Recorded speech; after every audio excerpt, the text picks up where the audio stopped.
Thanks for joining us for CBN Newswatch. I'm Mark Martin. Today, Israel taking the fight against Hamas to its headquarters in southern Gaza, with fierce battles against the terrorists on the ground and more reports of how Hamas abused female hostages. And as Americans have traveled to Israel to help the Jewish state during its time of crisis. Presidents of major universities here in the U.S. called to account by members of Congress for the surge in anti-Semitism on college campuses as Jewish students speak out about not feeling safe at their own school. And we're going to hear from an Israeli-American activist and author who's speaking out about the dangers of the growing anti-Semitic and anti-Israel sentiment and why she says it should be a wake-up call for the world. And the head of the FBI warning that the Israel-Hamas war is leading to increased terrorist threats here in the U.S. He's asking Congress to renew a controversial measure to fight future attacks. Those stories and more today on Newswatch. This is CBN Newswatch. We begin with Israel expanding its operation against Hamas, taking on the terrorists in Hamas's capital in southern Gaza, while also trying to protect civilians. Israeli troops are involved in fierce fighting on the ground, while the Air Force launching strikes as well. And as Chris Mitchell reports from Jerusalem, the U.S. believes the main part of the war may be over by January. The IDF Chief of Staff says a new phase of the military campaign has begun. In the last few days, we have moved to the third phase of the ground operations. We have secured many Hamas strongholds in the northern Gaza Strip, and now we are operating against its strongholds in the south. Israeli forces are fighting now in Khan Yunis, the capital of Hamas in the southern Gaza Strip. The Biden administration reportedly expects the current phase to be over by January and warns Israel the window of time Israel has to finish the operation is closing. Israeli Prime Minister Benjamin Netanyahu emphasizing that after the war, Gaza must be demilitarized and only the IDF can be trusted to do it. No international force can be responsible for this. We've seen what happens in other places when international forces were brought for the goal of demilitarization. I'm not ready to close my eyes and accept any other arrangement. Netanyahu also railed against the UN and others for not speaking up about the sexual violence by Hamas. I say to the women's rights organizations, to the human rights organizations, you've heard of the rape of Israeli women? Horrible atrocities, sexual mutilation? I expect all civilized leaders, governments, nations to speak up against this atrocity. Meanwhile, as the fighting between Israel and Hamas terrorists begins its third month, it's straining much of the country's economy. Given the number of military reservists supporting the fight, local farms are short on manpower. I mean, a lot of the dads and the men have been called up for reserves and to go to fight in Gaza. And so that leaves this area, and yeah, there's no one to harvest, so it's a need that needs done. And yeah, we just wanted to help out with that. That's where a group of American cowboys has stepped in, traveling to Israel on their own dime to help fill the gap. Once I got the call, I dropped everything and headed right over. The farmers here are suffering big time. So because we've worked in this area for 20 years, obviously we're not going to leave our farmers. We've got 120 farmers in this region that we've helped. But the strain on Israel's economy is not only in its fields, but in the high-tech sector, finances, and trade. And Chris is with us now from Jerusalem. Chris, let's talk about the latest phase of the fighting against Hamas in southern Gaza. How intense is it? Well, Mark, actually, it's some of the most intense fighting in 2 months, if you can believe that. The Southern Command says it's most widespread and intensive. As we reported, they're striking Khan Yunis. That's the capital of southern Gaza, and this is the part of that third phase that the IDF Chief of Staff was talking about. It's suspected that Yahya Sinwar, he's the head of Hamas there in Gaza, could be somewhere near Khan Yunis. And still fierce fighting going on in northern Gaza. The IDF is saying many of the Hamas commanders and the battalions up there have been killed. And so far, the IDF estimates actually about 6,000 Hamas terrorists have died in the fighting. You mentioned in your story, Chris, that the current phase of the fighting is expected to be over by January. What is the IDF expecting to happen then? Well, the IDF is not giving a timetable what's going to happen at the end of the war. And then what happens after that really goes back to what Benjamin Netanyahu said in our report. You know, they want the IDF to be the one that will enforce the demilitarization of the Gaza Strip. And that's really a battle going on right now between the White House and the War Cabinet right now. Mark, you also get a sense that the intense fighting right now may be to speed up the end of the campaign. There's that diplomatic window that seems to be closing, and it perhaps is increasing the pace of the war. Israel almost always has a stopwatch in its wars, Mark, before the international pressure becomes too much. I mean, this has happened in almost all of its modern wars.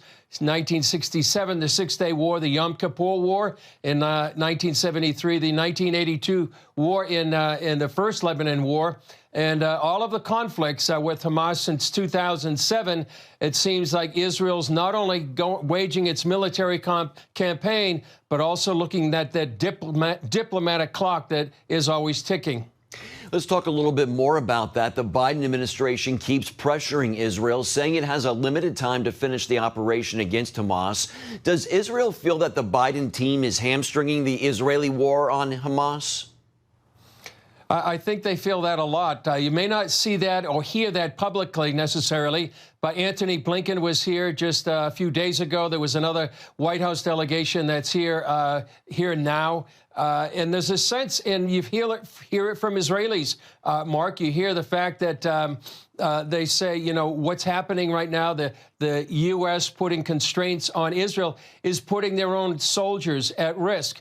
And we talked to our war correspondent, Chuck Colton, and he also said it's not only putting IDF soldiers at risk, but Palestinian lives at risk. So the White House seems to be micromanaging to a certain extent what's happening here in the military campaign, given their own political pressures that it's going on with the Democrat Party, the progressive wing, wanting a ceasefire. So the White House is balancing their own political machinations as well.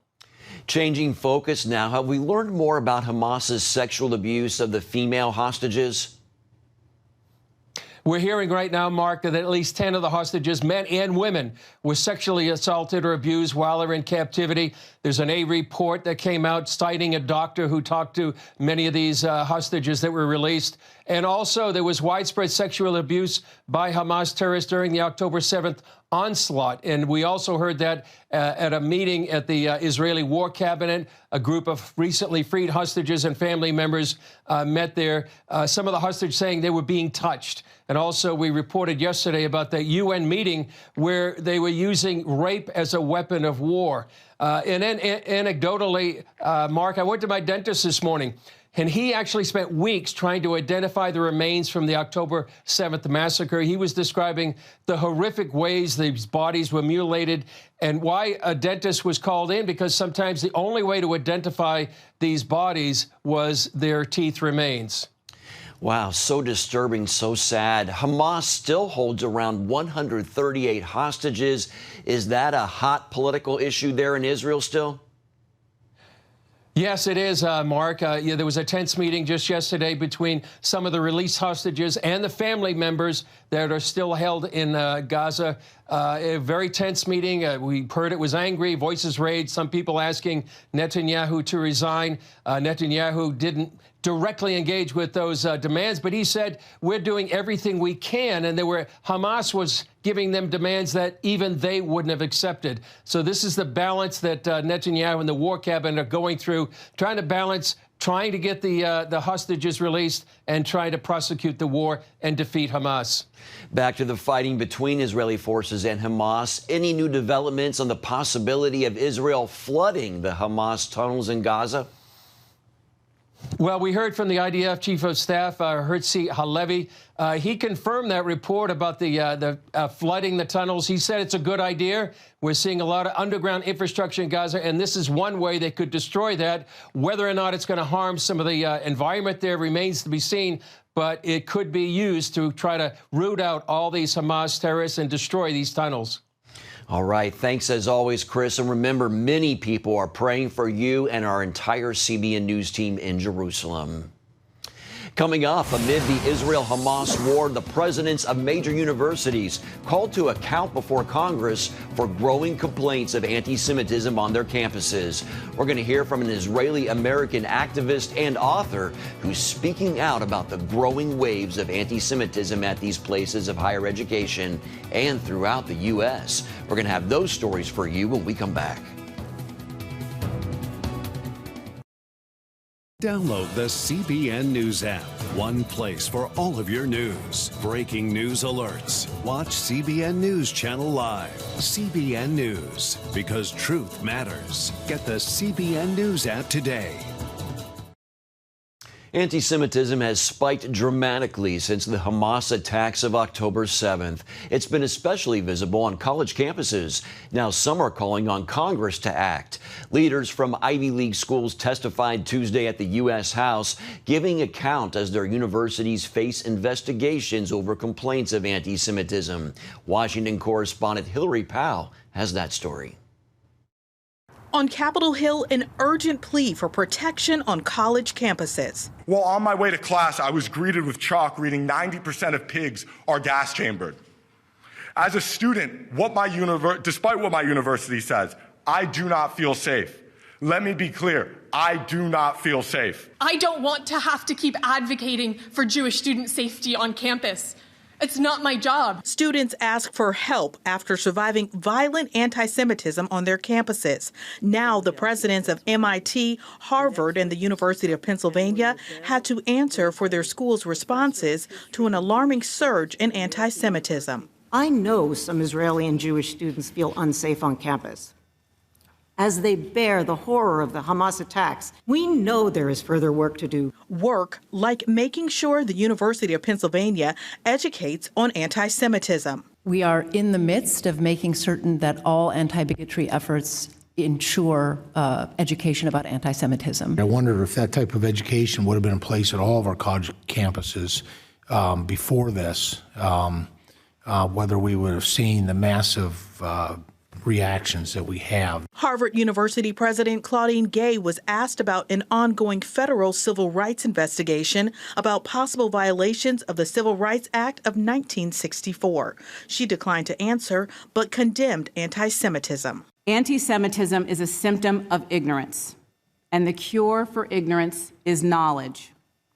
Harvard must model what it means to preserve free expression while combating prejudice. The president says the campus is taking action with a task force to assist students targeted by doxing attempts. The university presidents say they'll also combat xenophobia and all forms of hate. One anti-Semitism expert says she's weary of the national complacency and says it's the third time she's testified about the danger. Free speech does not permit harassment, discrimination, bias, threats, or violence in any form. 10 schools are currently under investigation by the Department of Education for possible discrimination based on shared ancestry or ethnic characteristics. Schools that violate Title VI can ultimately lose federal funding. The Department of Education isn't allowed to discuss current investigations, but will keep monitoring the results. In Washington, Hillary Powell, CBN News. A key voice is speaking out against the resurgence of anti-Semitism spreading from college campuses to major cities to social media. CBN's Charlene Aaron recently spoke with Israeli-American activist Noah Tishby about her mission to spread truth and warned the West about the threat of anti-Israeli sentiment. This well-known Israeli-American once served as her country's first envoy for combating anti-Semitism. While Noah Tishby no longer holds that official role, her advocacy for her homeland continues, especially after October 7th. This time around, they not only did it in the worst of ways, beheading of babies in their cribs, the burning of entire families alive, the taking a pregnant woman and slushing her belly and pulling out the fetus and beheading the fetus. Tishby is no stranger in the fight against anti-Jewish hatred, and that hatred has only risen since the Israel-Hamas war began. Following the October 7th Hamas attack, a significant spike in anti-Semitic incidents have been reported across the U.S. Cases of harassment, vandalism, and assault have jumped by almost 400%. Tishby recently told the Friends of the Israel Defense Forces that underlying messaging paved the way for the Hamas attack and the atmosphere that followed. The grooming, ongoing grooming of Western civilization through universities, the media, and social media, so that when the time came and the Islamic Nazis carried out the act of genocide, many in the West would celebrate it, justify it, and no longer tell the difference between good and evil. Pro-Palestinian protests have broken out worldwide on college campuses and in major cities. Protesters have gone as far as ripping down posters of Jewish hostages still held captive by Hamas. It's just horrifying to me how American youth have been brainwashed so badly to think that tearing down a photo of a kidnapped child is God's work. It defies logic on so many levels. It's fine if you don't agree with Israeli policies. That's totally okay. You don't like the government. That's totally fine. What is your excuse when there's been an intent to kidnap a child or to rape a child or to murder or behead a baby? In September, Tishby reached through renowned entertainment Variety magazine to write about the dangers of anti-Semitism masquerading as anti-Zionism, the movement for the self-determination and statehood of the Jewish people in their ancestral homeland. This obsessive hatred towards Israel is nothing but anti-Semitism in disguise. So when the Variety thing came out, I wrote an epilogue afterwards to just be like, I wrote this before this happened, and here it is upon us. Tishby condemns the phrase "from the river to the sea," a rallying cry at many pro-Palestinian demonstrations. The river is the Jordan River, the sea is the Mediterranean Sea, and from the river to the sea, Palestine will be free, means ethnically cleansing the Jews from their ancestral land. There is no other meaning to it. She also pushes back against those trying to equate October 7th with Israel's military campaign in Gaza, while also condemning the Hamas act of hiding behind innocent Palestinians. Hamas have effectively turned Gaza into a terrorist base, and the entire city. Their intent is to use Palestinian people as human shields and get as many casualties as they possibly can while their leaders are hiding underground. The blood is on Hamas's hands. Meanwhile, Tishby warns this entire moment should be seen as a wake-up call to other countries. Charlene Aaron, CBN News. Still ahead, a major warning from the head of the FBI. The Israel-Hamas war is leading to increased terrorist threats against the United States. He's asking Congress to renew a controversial measure to fight terrorists that some are concerned could also be used against Americans. We're going to bring you that story from Washington right after this.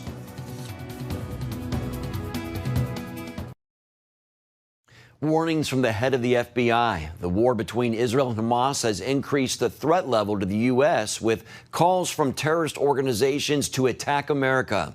And Christopher Wray also telling lawmakers his agency needs to renew an important surveillance tool by the end of the year, or the U.S. could face, quote, devastating consequences.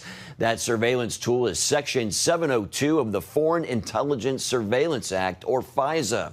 After 9/11, it provided a way to gather intelligence without a warrant on targeted foreigners outside of the United States. But the measure has become controversial. CBN Capitol Hill correspondent Matt Galka brings us the story. What are we going to say to the family whose loved one's care was sabotaged when a hospital was taken offline by a foreign adversary and the FBI wasn't able to stop that cyber attack? FBI Director Christopher Wray told Congress authorizing Section 702 of FISA was vital to national security. What's the justification for not using every lawful tool to stop China from stealing our technology and undermining our freedoms? Because I can assure you, the PRC is not holding back. Wray told the Senate Judiciary Committee that world events like the Israel-Hamas war have elevated the terrorist threat level, with calls from terrorist organizations to attack America and its citizens. Blinking red lights analogy about 9/11. All the lights were blinking red before 9/11. Apparently, obviously, all of us missed it. Would you say that there's multiple blinking red lights out there? I see blinking lights everywhere I turn. The 702 program has come under fire over concerns about how it can be used, including the potential to spy on Americans. There is a concern that the tools, including FISA, Foreign Intelligence Surveillance Act 702, can be abused, and that it can be used to target U.S. citizens.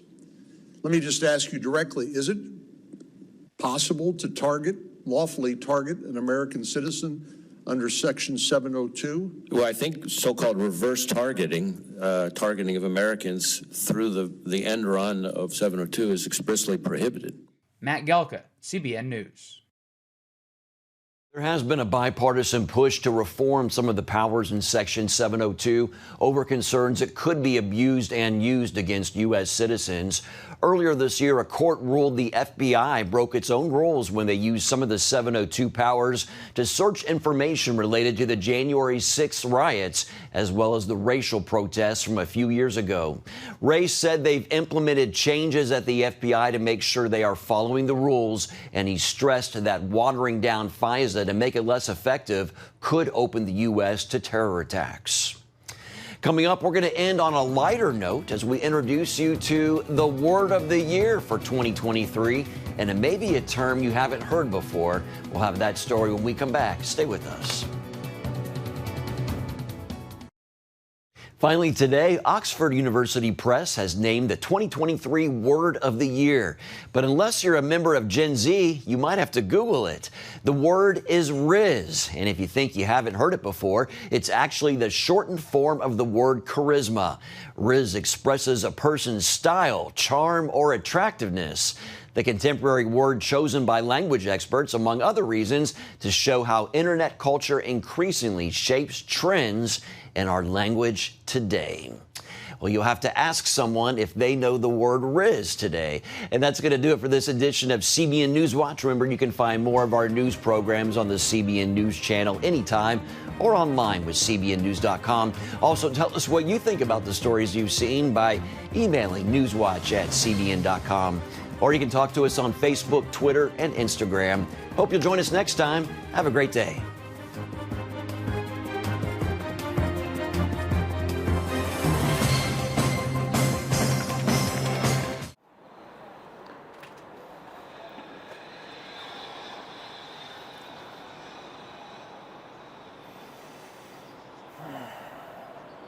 Hello, everybody. Chuck Holton here, and it's me again. If you were watching the earlier live stream, for some reason, we finished the live here on CBN, and then as soon as we stopped it, it just disappeared into the ether, and I don't know why. We don't know why. We're looking into that and trying to figure out what went wrong. It could be some form of censorship, I suppose, although I kind of doubt it, because that's not, I mean, normally if YouTube's going to censor you, they're going to let you know that they're censoring you, and they're going to warn you not to do it again and give you a good talking to. We haven't received any messages that said that our live is being censored in any way. It might be that it just sort of went poof and disappeared. We don't know why, but we're sorry about that. If you were watching it and it just disappeared, that's what happened. Wasn't anything on our end. It just was like on YouTube side, I guess.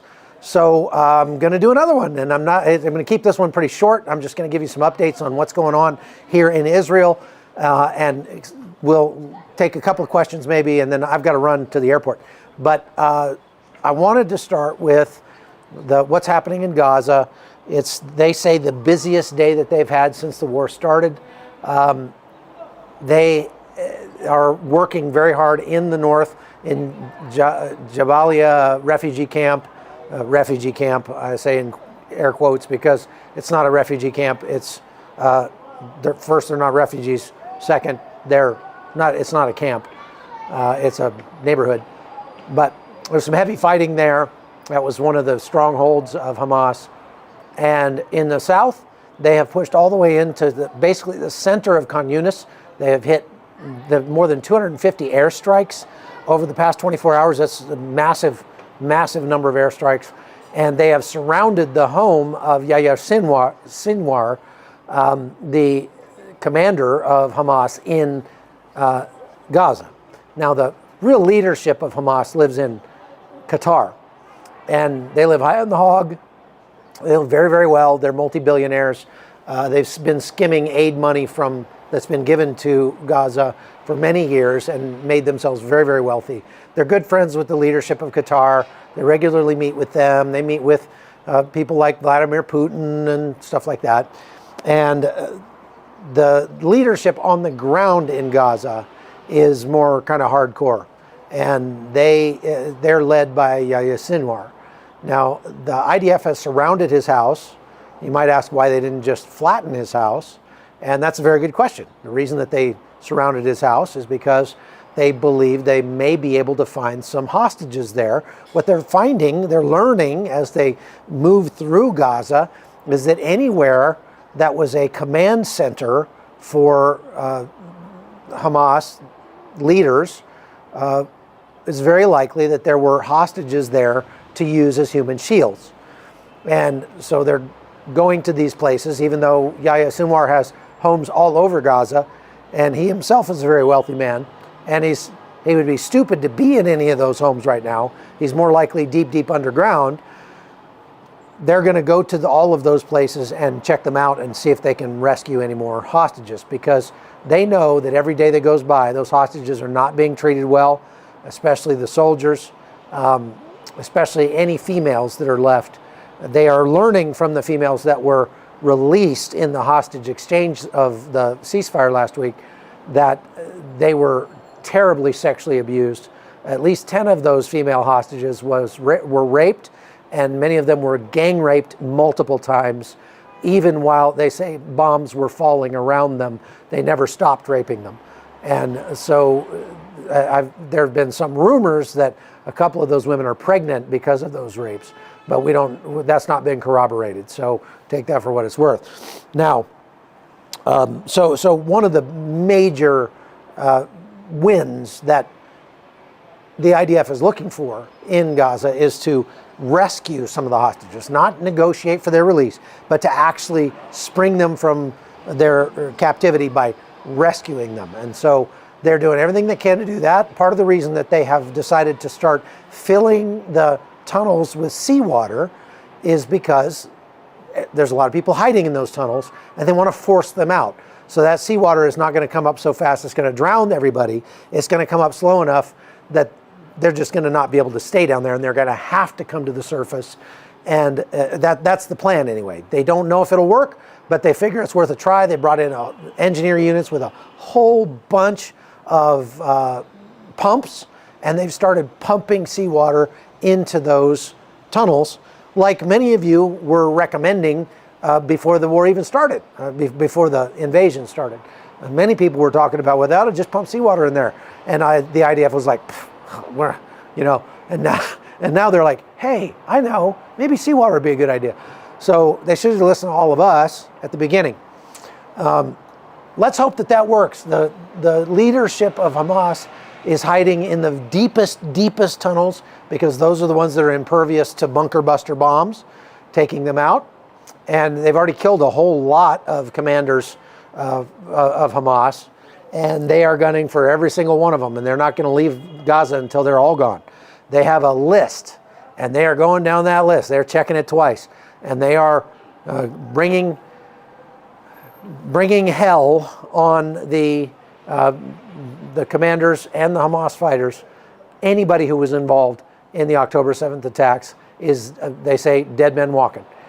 Even the leadership that is in Qatar and Lebanon and Europe and anywhere else in the world, those guys better not be buying any green bananas, because the Mossad is legendary for going after those guys, and they will. They are. If it takes years, they don't care. They don't forget, and they are going to take them out. There will be retribution. They realize, the IDF and the leadership of Israel realizes that they have got to slap Hamas so hard. Not just slap them, they've got to destroy them, and destroy them so hard and so violently that every other terrorist group on the planet is going to go like, ooh, yeah, but we maybe we'll plan that attack for another day. You know, they want to make everybody think twice, and really, that's what the United States ought to be doing. But they don't listen to me, and they don't listen to you. So another reason why they're going so hard down there is because Netanyahu knows that he's got to keep the pressure on, keep the attention on the war going on down there. So he needs it not to just sort of plod along, or worse yet, turn into a stalemate or something like that, because Netanyahu's position is pretty tenuous. He was hanging by a thread before the war started, and he's hanging by a thread now. He's even like having court cases brought against him during the war, which is kind of unprecedented. If you go back and look at the history of Israel, whenever they are attacked like this, they pull together as a team, and they forget all their petty differences until after the war is over, and then they start seeing who to assign blame to, appointing commissions, going back to their squabbling politically. And that was the case for the last 2 months here too, but just a day or two ago, people started, in the government, started filing court cases against Netanyahu for corruption and things like that, again, even in the midst of the war. And that is sort of unprecedented. So he needs to keep people's attention down south in Gaza. And the way to do that is to just ramp it up and really throw everything they've got into this fight. But the more violent they get in Gaza, the more pressure they get from the international community, the more attacks they get from the north. They have, you know, Hezbollah ramping up its attacks on the communities up north. And so there's more fighting going on between the IDF and Hezbollah now. They actually killed a soldier from the Lebanese army in a strike today, which they did not mean to do. He was just in the wrong place at the wrong time. They were striking some Hezbollah fighters, and they apparently killed a soldier from the Lebanese army. The IDF actually issued an apology for that to the government of Lebanon, and that's pretty unprecedented. So they obviously didn't mean to kill that guy. But so in the south, in the far south, in Eilat, they had air raid sirens today as the Houthis, again, those ridiculous savages from Yemen, fired another missile at Eilat. It still did not work. It still did not make it into the airspace of Israel. It was shot down by the Arrow missile system before it even got there. And so the Houthis have maintained their perfect record of not getting anything that they fire anywhere near any Israelis. And so even the ones they've shot at the ships out in the Gulf have not come near anything Israeli, so to speak. There was a large volume of rocket fire out of the southern part of Gaza today, going toward Beersheba, which is out in the east. It's a large city out in the east. There were enough rockets that not all of them could be shot down by the Iron Dome system, and some of them struck. They're causing some damage and things like that. There was an incredible video that you can see over on my podcast, or I'm sorry, my webpage. If you go to chuckholton.com and sign up there, you can see a video I put up of a fragment of a rocket. And when I say fragment, it's like 6 feet long. I mean, a big piece of a rocket that fell out of the sky after it was shot down by the Iron Dome system over Tel Aviv. And some guys were like walking down the sidewalk, and this thing went whack and just crashed right into the ground, inches away from them, and almost killed them. And they were like, whoa, you know, they jumped back. You can see it on video. It's like, you watch that and you go like, oh man. That is why the government of Israel says that if there's an air raid siren where you live, you should go to the shelter and you should stay there for 10 minutes after the siren goes off. Because what a lot of people will do is they listen, and when they hear the explosion, they figure, okay, that's it, and they come out. But if the explosion was 3,000 feet in the air over your head, then you might have a minute or two after that all that debris is raining down on the city, and you never know where it's going to land, and a piece that's 6 feet long could definitely ruin your weekend, you know what I mean?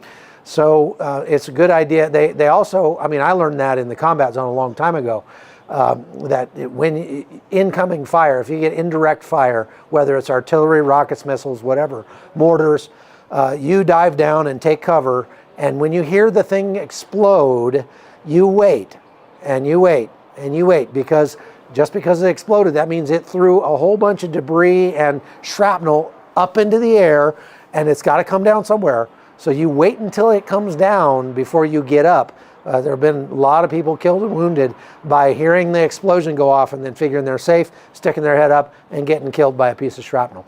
So you can see that video if you go over to chuckholton.com and subscribe on Locals over there. You don't have to pay anything, but you might have to sign up to see the video. I'm not sure. I think you can see it without even doing that. Just go into that site.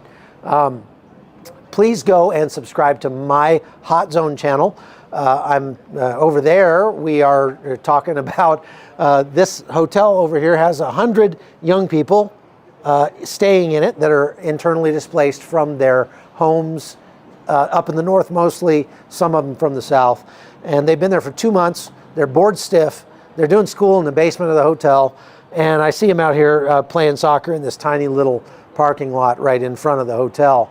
And that they're just going stir crazy. So a bunch of people over on my podcast on the Hot Zone donated money, and we went shopping. My wife went out and spent $2,500 on gifts for Hanukkah. They're going to have a big Hanukkah celebration tomorrow at the hotel, and we're going to take it over there and give it to all the kids, the little kids, 12 and under. Over there, we bought little backpacks for all of them and filled them full of goodies and toys and stuffed animals and things like that, just to try to brighten up their holiday, which obviously has been sort of thrown off by the war. The older kids, there's about 50 couple kids that are between 12 and 18. They asked us to just get gifts for the younger kids, and that's good because there's a lot. But we're gonna, I don't know, buy them some pizza and show them a movie or something like that as well. I'm not sure, because we want to love on them. We want to show them the love of Christ, but we can't. We don't want to disrupt their traditional Hanukkah celebration, which I've never been to, so I don't really know how that goes. And I told the lady over there that, and she said, "Well, you'll be our guest at Hanukkah, at our Hanukkah celebration tomorrow." And so we're looking forward to that. We're going to film it, and we're going to put it up on my Hot Zone podcast for you to see it over there. So you can go subscribe over there if you want to be notified when that happens. I am going to have to run pretty quick, but I'll answer a few questions here, and then we'll get out of here because this is the second live that I've done. We may be able to actually resurrect the other one from the dead, but I don't know what happened to it, and neither does anybody else. So let's see. What will the seawater do to the ammunition bombs? We'll just ruin them so they will not work. That's correct. Bombs and seawater, salt water do not mix very well. Anything electronic, of course, will be wrecked. A lot of those missiles have, computer chips in them, and the fuel for the explosives will get wrecked if it gets exposed to too much seawater. You really, if it's immersed in seawater, it's not going to be good for it, and that's one good way to do that. No, Chuck is not Jewish. Chuck is a Christian. Grew up the son and the grandson of Baptist preachers, and so I've got a strong bent towards letting loose and letting it preach. Erie, PA here. Wish you good judgment in dealing with all the people and situations you're facing. Thank you, Tom. That is a very, very good prayer for me. I am not only dealing with the government here, dealing with the military here, trying to cajole them into letting me do an embed with the troops, but I'm getting 100 emails every day from viewers like you, which I love, and I read every one of them. But that's time consuming, and some of y'all are just crazy. Some of you guys are pretty crazy, and I'm not really sure how to respond to some of the messages I'm getting. You know who you are. So, I would love prayers for discernment and wisdom as to how to show the love of Jesus to the people that I meet. That's one thing I always try to do. Okay, any other questions real quick? Let's, yeah, some people caught the first live and they're like, yay, another live. I've been crushing it with the lives today.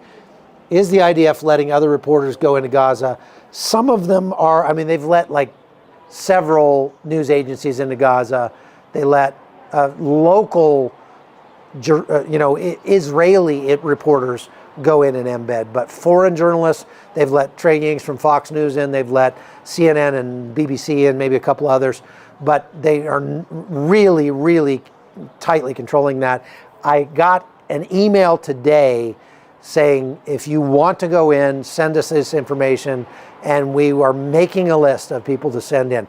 So just pray that they get my request, I already sent it in, and that they get me high enough on the list that I can go in before I have to leave in a week to go back home for Christmas. I may come back after the first of the year. We'll just see how the war goes. Do you believe this is the birth pains Jesus was talking about? I don't know, Will. I am a journalist and not a scholar of Revelation. That end time stuff is it's interesting, but I am not an expert on that, and I'm not going to pretend to be. So that's a question for somebody that knows a lot more about it than I do. Will Israel be forced to leave Gaza after the war? That's a very good question, A4. Israel has said that they are not willing to turn Gaza over to the Palestinian Authority. They say that they have proven that they cannot govern, and so they're not willing to do that. They are being pressured by the international community to turn it over, and to turn it over like Anthony Blinken told them, you have to have this wrapped up by the first week of January. And the Israelis basically laughed him out of the room and said, don't even think it. We are not going to be done by the first week of January, no matter what you say. And so they are really pushing back hard on the United States over this, and good for them. Do you know if some hostages were, where'd it go? Transported out of Gaza to Iran or some other countries? We have been talking about that, Daniel. It is certainly possible that it happened. I don't know how likely it is, because they would have to have cooperation from Egypt, most likely to get them out. They were checking everybody that was leaving into Egypt. So unless they have a tunnel nobody knows about, which they could, or something like that, it's probably not super likely. And Israel is operating on the assumption that they are all still in Gaza. But they certainly would have if they could have. Okay. God hears what you say in private and answers. Okay. Do you know Turkey needs Palestine? Maybe. Well, Turkey is certainly Muslim Brotherhood. Okay. Do you go into the field with any tactical gear? When I go into the field, I wear body armor, if that's what you're asking. I don't typically carry a weapon, at least not in this context, because I wouldn't be allowed to, and I don't know that I would want to tell you the truth. I've got enough junk to carry, and if I'm surrounded by soldiers, if I'm embedded with the IDF, then there's not really any reason for me to carry a weapon. If things get bad enough that I need to be shooting, you can guarantee that there will be some people laying around that don't need their guns anymore, and I can just pick up one of theirs. When I go to places like Syria, I do carry a weapon, but I'm not there as a journalist. I'm there as a humanitarian with the Free Burma Rangers, and that's a whole different thing. But so it's very, very limited circumstances where I would carry a weapon in to do what I do. It's just not really feasible in most cases. And of course, the IDF in this case would never allow a journalist to carry a weapon. It just would not happen. Okay. Yeah, everybody's sending me videos like, here, watch this hour-long video. You need to see this. And I'm like, yeah, I wish I had an hour to watch that. But I don't. And so I have watched as many of the things that you send me. Some people have sent me really good articles, really good videos. I'm getting the same things over and over again, so I kind of weed some of them out. But I do try to at least look at what you're sending me. And if it's too long and I'm not going to have time to watch it, I just don't. But thank you for sending them. I really appreciate it. Okay. Question, are they really expecting Britain's plane to fly over Gaza and not get fired at? Yes, they can fly over Gaza. Britain's plane was not going to Gaza. They were going to... The British are supposedly sending a plane from Cyprus over to Lebanon to get British citizens out of Lebanon, expecting there to be more fighting going on there. And they're trying to evacuate their people out of Lebanon, which maybe they should have done a while ago. Is war required in this world? There's enough suffering. Yeah, James, that'd be nice. That'd be nice. I would love it if everybody would just stop fighting. And the Bible says that one day that God will turn all of our weapons into plowshares, but so far that has not happened. And so in the real world, there still is war, and there still is a need for war in some cases, like this one. Can you explain to us how flares work on the battlefield? Are they launched from a plane or a drone? Okay, Pat, that's a really good question from Barcelona. Pat Nord asks, how do flares work? Flares are typically fired by artillery. Now, when I was a grenadier, I was a M203 gunner. An M203 is a 40 millimeter grenade launcher that goes underneath your M16 or now M4, and it fires these grenades that are about this big around and about that long. And they'll fire explosive rounds, flechettes, or parachute flares. And so I could fire them on the battlefield by just going poop and shooting them up in the air. And then the parachute pops out and it burns this magnesium that's very, very bright, and it comes down under a parachute and lasts about a minute, lights up the whole battlefield. The ones that they're firing over Gaza are fired by artillery, and they're much bigger than that, and they last longer than that, and they're much brighter than that. But the function is essentially the same. It's magnesium that burns very, very bright under a big parachute that opens up after they fire this thing up into the air. So that's how they work. There is a different kind of flare that is fired out of an airplane or a helicopter, but it's not meant to light up the battlefield.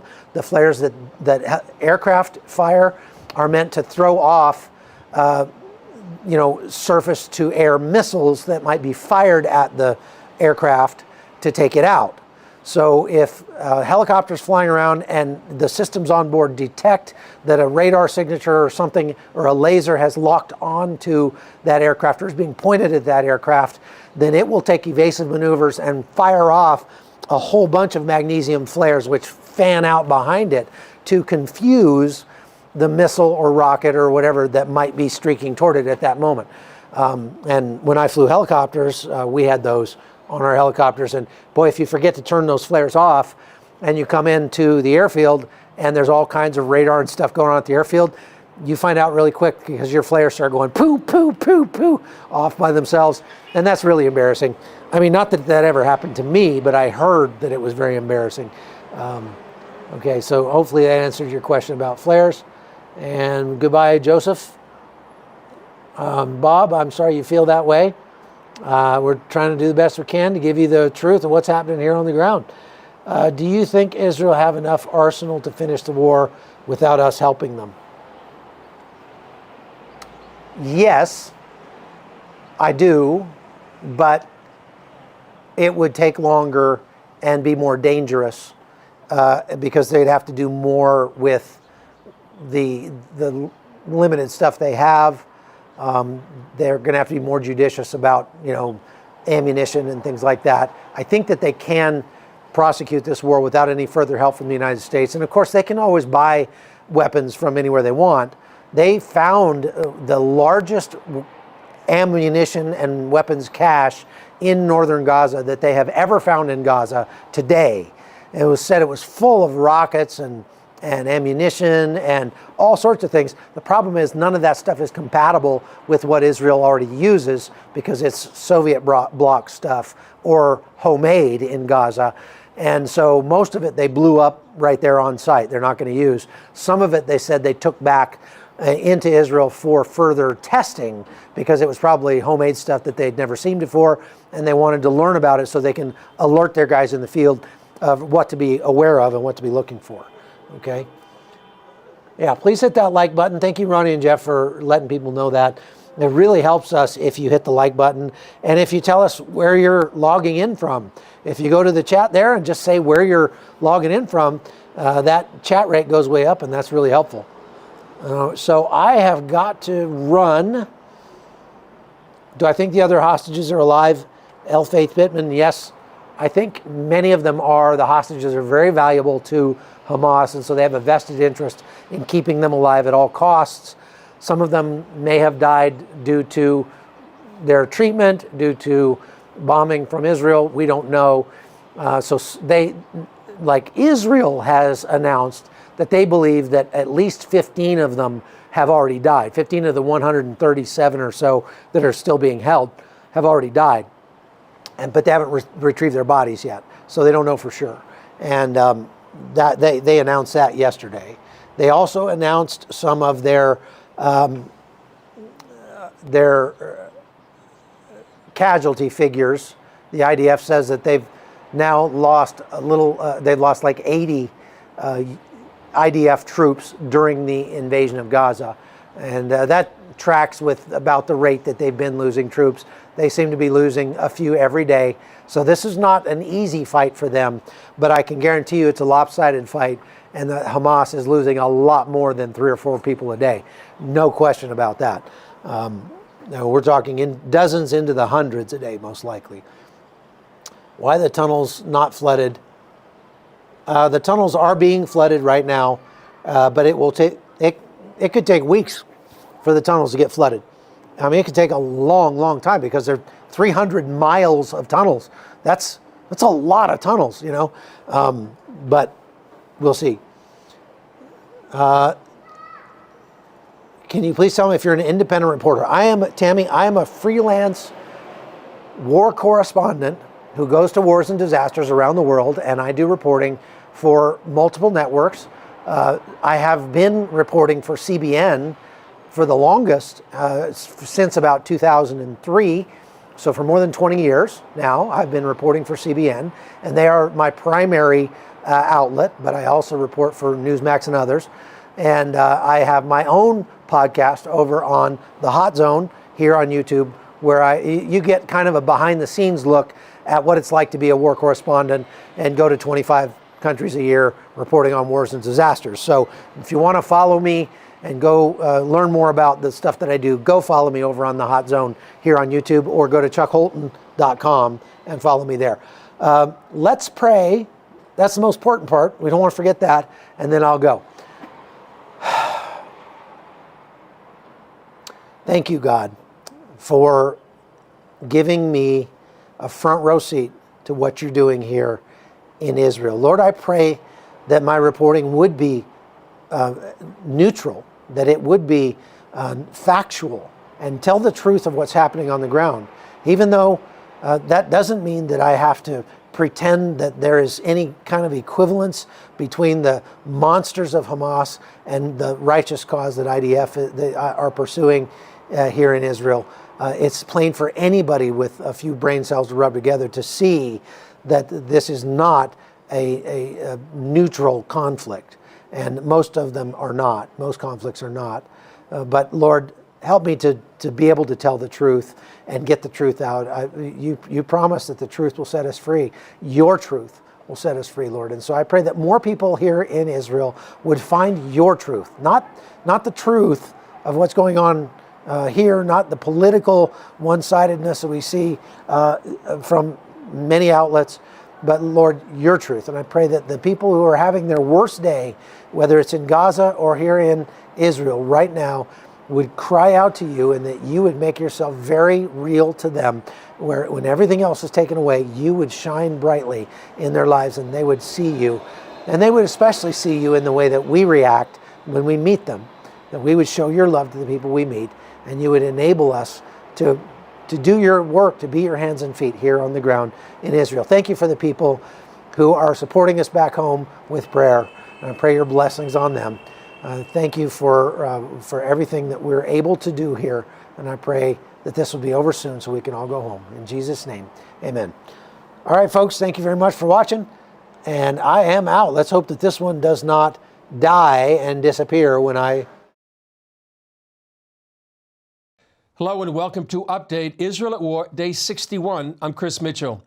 The IDF says it's expanded its operation in southern Gaza, and the U.S. believes the main fighting may be over by January. And the outrage over Hamas's sexual abuse of Israeli women and some men continues. Take a look. The IDF Chief of Staff says a new phase of the military campaign has begun. In the last few days, we have moved to the third phase of the ground operations. We have secured many Hamas strongholds in the northern Gaza Strip, and now we are operating against its strongholds in the south. Israeli forces are fighting now in Khan Yunis, the capital of Hamas in the southern Gaza Strip. The Biden administration reportedly expects the current phase to be over by January and warns Israel the window of time Israel has to finish the operation is closing. Israeli Prime Minister Benjamin Netanyahu emphasizing that after the war, Gaza must be demilitarized and only the IDF can be trusted to do it. No international force can be responsible for this. We've seen what happens in other places when international forces were brought for the goal of demilitarization. I'm not ready to close my eyes and accept any other arrangement.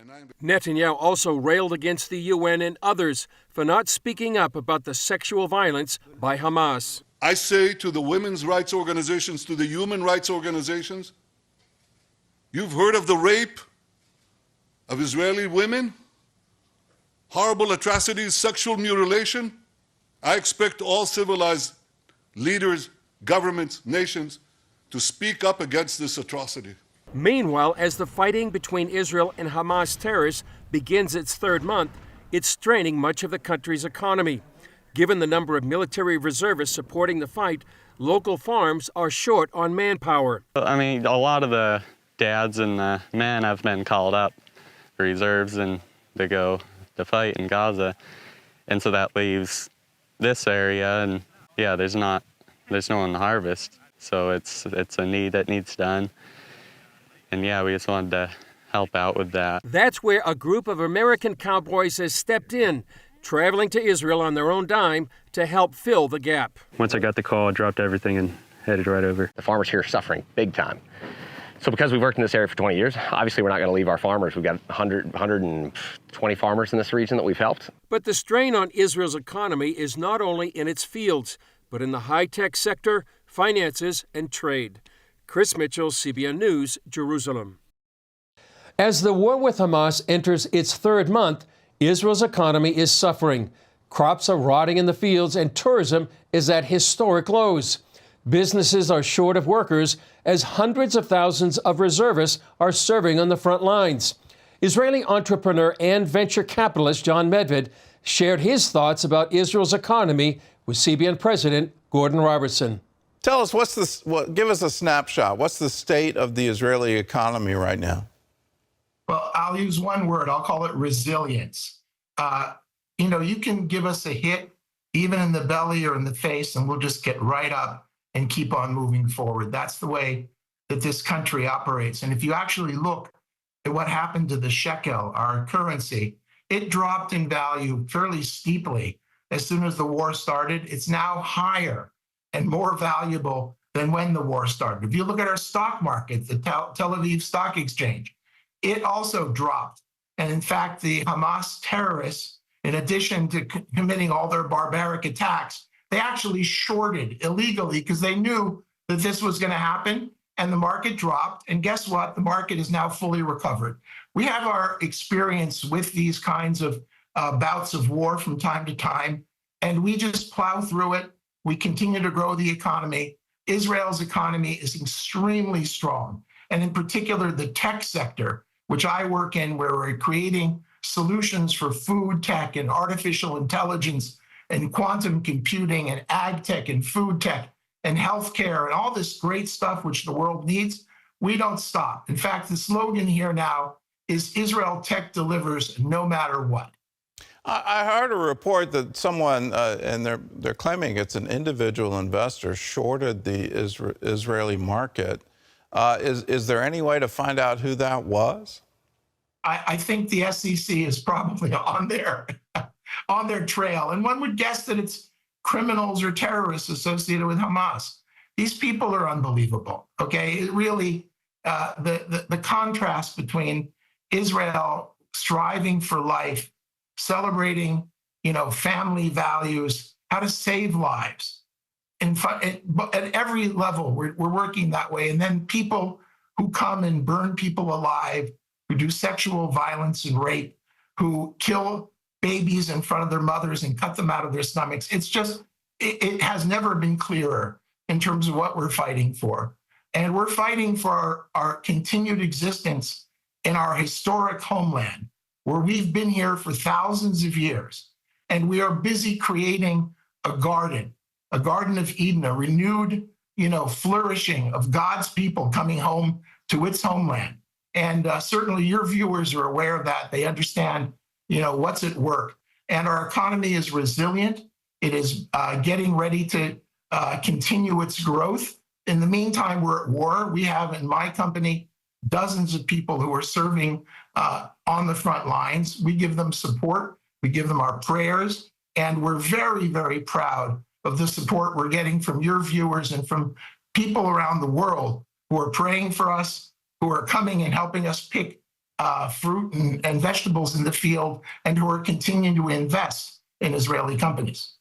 Tell us how people in America can support the Israeli economy right now. It looks like many are showing confidence. People are continuing to put money into the Israeli stock market. How can the average person support you? Well, first of all, there is an index called the Blue Star Index, which allows you to buy stocks in New York. You can go to my company's website, which is ourcrowd.com. That's OURCROW.D and .com, ourcrowd.com. What we do is we allow you to invest in startups. Now, Israel is known as the startup nation, where we have thousands, actually I heard today, 9,000 different startups. We have 100 unicorns, which are these companies that have grown to $1 billion of value before they go public. And we, at our crowd, allow you to choose the companies you would like if you're an accredited investor, which means you have to meet, certain SEC mandated regulations. But we check, and if you do meet that, you can invest as little as $10,000. It's still a lot of money in Israeli startups, or you can go into the market and buy indexes or buy one of the 100 Israeli companies that are traded in New York. Well, let's talk about politics. Before the war, there was hope with the Abraham Accord. There was hope that actually Saudi Arabia would come to normalize relations with Israel. Do you see those talks getting back on track? Absolutely. I was just in Abu Dhabi last week in the United Arab Emirates. I cannot tell you how supportive and positive they are about the overall reconciliation, normalization process. They made a strategic decision. And by the way, so have the Saudis. I met last week with another Saudi prince in the Emirates. That my sense is that, once this war is put to bed, this process of reconciliation also with the Saudis will move forward, because frankly, there is no other option. Okay, the only option long-term is learning to live together, is working together to provide employment and to develop technology and to trade freely and to understand that we're all children of Abraham. All you have to do is read the Bible. Okay, so there was a little bit of family dysfunction in terms of sibling rivalry, but we can get over this. And in fact, we are doing it with many of our Arab partners. And I think that is the only way forward for the future. Tell us about the religious climate in Israel today. Tomorrow night, you start the celebration of Hanukkah. When I read the prayers there, the third blessing on the first night, thanking God for preserving us and bringing us to this season, it just seems to resonate like never before. What's it like? How are you anticipating Hanukkah this year? Well, first of all, it's a family holiday. You know, Israel is family central. We have the highest birth rate per woman of any country in the OECD. Right now, we're averaging 3.1 per every woman. So I'll be together with my 14 grandchildren, and we'll light the candles, and we'll be privileged to be here in a renewed Jewish state. When you think about the miracles that we've seen in our lifetime, our grandparents saved from the ashes of the Holocaust. My mother was saved from Nazi Germany. My father's family came to America, found refuge from the pogroms of Eastern Europe. And here I am living in the renewed Jewish state and having proud children serve in the defense forces and grandchildren who are growing up, you know, connected to their roots, who know the Hebrew, who know the prayers, and who are very much part of the redemption, which we're seeing in front of our eyes. And the fact that we have so many friends in America, like you and your viewers, who are standing with us means a great deal to us. Well, we're going to be celebrating Hanukkah at my house and lighting a candle and thanking God for Israel, that Israel lives, and it's wonderful to see. It's absolute proof positive that the prophecies come true, that God stands by his promise over his word to perform it. John, thank you. We stand with you. We stand with Israel, and thanks for being with us. God bless you and all of your viewers. Thank you very much. Thank you. We also spoke recently with another well-known voice in Israeli culture and politics, Boaz Bismuth. He's a former journalist, a former ambassador to Mauritania, and is now serving Israel as a member of Knesset in the Likud party. For him, the world's lack of resolve in condemning terrorism in Israel is unsupportable. Take a look. How would you describe what happened since October 7th in terms of the world, in terms of anti-Semitism, pro-Hamas and pro-Palestinian rallies in cities around the world? Shocking, outrageous, disgrace. These are the words, and I'll tell you why. Imagine after 9/11, Secretary General of the UN saying that, my God, I mean, this terrorist action did not happen in a vacuum. Would he say such a thing? Never he would even dare. Would he say that after the Bataclan in France? Would he say it after the Toulouse terrorist action? He wouldn't even dare. When it comes to Israel, when it comes to Jews, you can. And this is something that shocks me. And it brings me back to my youth when I was in school and I was reading The Merchant of Venice. And you remember Shylock, his amazing speech. If you prick me, won't I bleed? If you tickle me, won't I laugh? But if you do me wrong, yeah, do I not want to revenge? No, the Jew is not allowed to. But there is one difference, because I spoke about Holocaust before. During Holocaust, you know what we did the next day? When there was an action against us, like pogrom, like killing. The next day, we run away. Those, who were rescued. Today, we stand strong. We have a state, we have an army, and we fight back. But when the Jew fights back, some people in the world demonstrate they don't like it. But there are moments in your history when, with all due respect to public opinion, my public opinion in Israel is more important than public opinion in France, Germany, or wherever you want. So you see a double standard there in the world. Of course. Only a blind man cannot see. Even a blind man can feel it. So how do you see the Israel reacting? And do you see it continuing despite the double standard, despite the opposition? But of course. We're not a suicide nation. We want to stay alive, and we stayed alive, and we are going to win the war. By the way, it's going to be tough. It's going to be long. It's a marathon. It's not 100 meters. In Olympic Games, usually you watch the 100 meters, 200 meters. You don't watch a marathon. It's too long. It's not very, exciting. But this is a marathon. And we shall win this marathon because we have no other option. Why is Israel winning wars? Do you think that we're such big warriors? When you read the Bible, God is on our side all the time because we never wanted to fight. We want to live. We want to be like any other nation. But when it comes to Israel, the Israelis or the Jews, they're not entitled to have a state. They're not, and they have to fight permanently. And this is why every so on, it can be every 20 years, every 50 years, every cycle, every 4 years, we have to fight. And this is what happens right now. But at the end of the story, I know how it started. It started with the tragic event of the 7th of October. It will finish with a brilliant victory of Israel. In the middle, we'll have a lot of developments. Wait and see. What about the pressure that the United States seems to be putting on Israel, almost micromanaging the military operation? First of all, the United States is a huge friend. We share the same values, and this is why they are friends, and we are their friends. And President Biden, I thank him, and any American president is always on our side.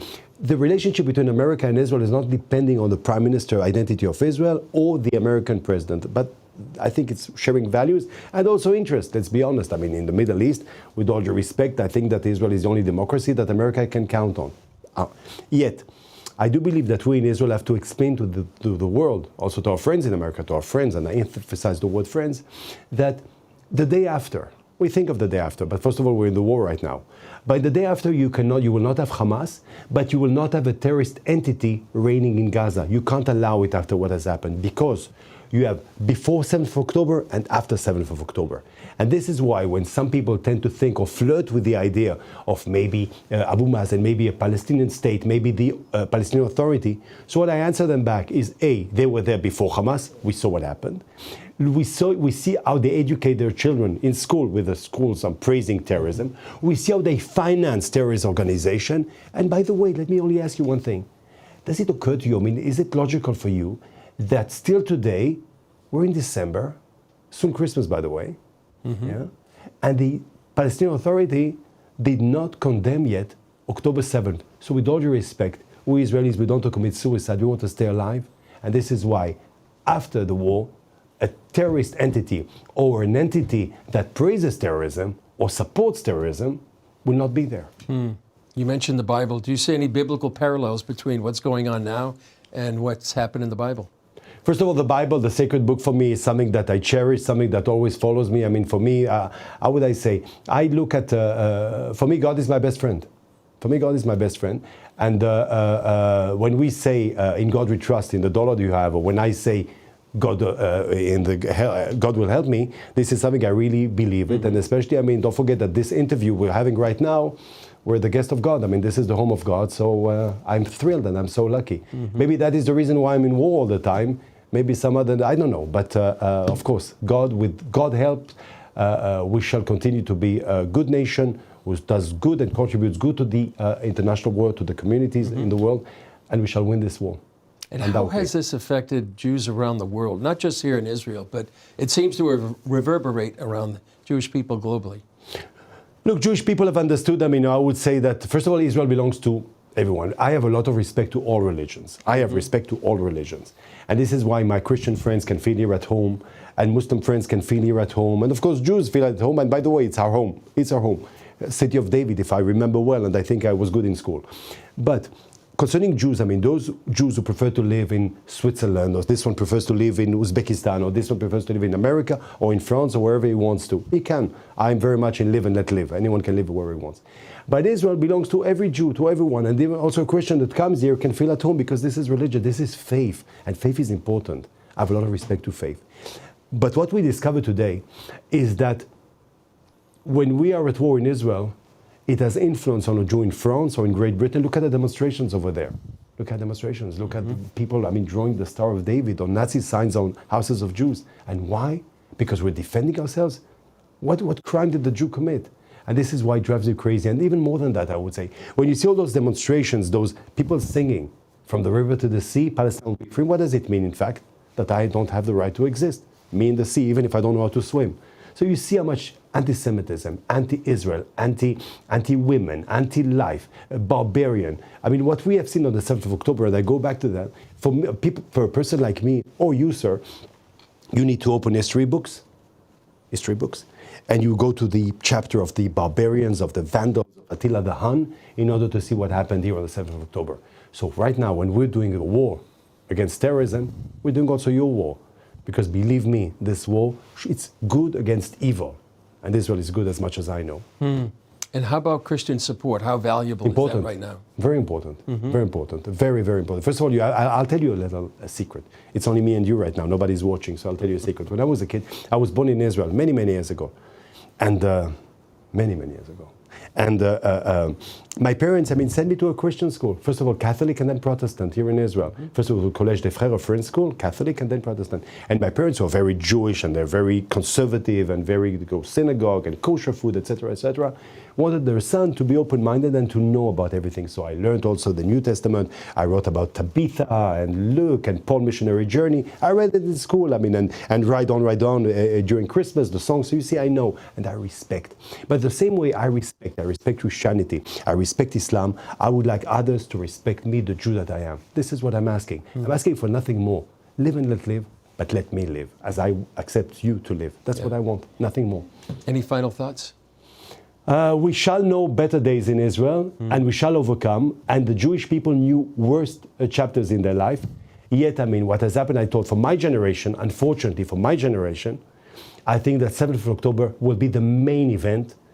And let us pray, as Christians, as Muslims, as Jews, as Buddha, whatever prayer I want, I take, I seize, begging, asking God to bring back our hostages and to eliminate Hamas. May God help us in this mission. Thank you so much. Amen. Thank you. Thank you, sir. Toda. Thank you. Boaz Bismuth talked about the Jewish people overcoming during this moment in history. We have no doubt that they will, because they are a resilient people and brave. Take a look at this man's courage, taking bullets to save his daughter on October 7th, and the courage of people who lost their lives coming out to save them.